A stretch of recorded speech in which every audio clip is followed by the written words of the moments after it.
పేరెత్తితేనే భయపడిపోయే ఒక ప్రదేశానికి కాశీలో మిమ్మల్ని తీసుకువెళ్తాను రండి. కాశీలో మణికర్ణికి అంత బాగా నచ్చింది కదూ. దేవతలతో స్నానం, పితృదేవతల ప్రీతి, విష్ణుకుండం, దత్తదర్శనం, ఫుల్లుగా పుణ్యం. మరి మనకు నచ్చని, అసలు స్వీకరించని శివయ్య అక్కడే ఉండే మరో చోటు చూపించనా? మరణం. అవును, చావు ఎలా ఉంటుందో, మన బ్రతుకుకు అర్థమేంటి అని ఎవరికి వారు అంతర్మథనం చేసుకోవాలి అనుకుంటే మణికర్ణిక స్నానం అయ్యిన వెంటనే లేదా కాశీ ట్రిప్ మొత్తంలో మీకోసం మీరు ఒక 10 నిమిషాలు కేటాయించుకొని శివ ఇంటికొచ్చేయండి.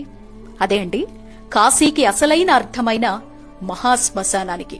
గుట్టలు గుట్టలుగా శవాలు, ఎప్పటికీ ఆరని చితిమంటలు, వికృత రూపాల్లో కాటికాపర్లు, అక్కడే జపతపాల్ని చేసుకునే సాధువులు, శరీరంలో ఏ అవయవం తనకి రోజు ఆహారంగా మారుతుందా అని వెతికే సునకాలు, మృతదేహంపై వేసిన దండలే ఆహారంగా బ్రతుకుతున్న గోవులు, చితిమంటల్నే చలిమంటలుగా భావించేవారు కొందరైతే చితి నిప్పునే వంటపొయ్యిగా బ్రతికేవారు ఇంకొందరు.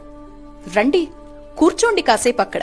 ఇవి కాశీలో కనపడే సత్యాలు.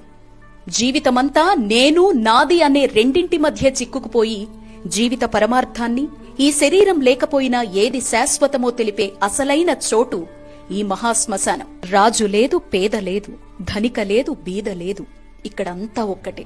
నీకోసం నీ వాళ్ళిక్కడికొచ్చినా డౌన్లోడ్ షేర్ చాట్.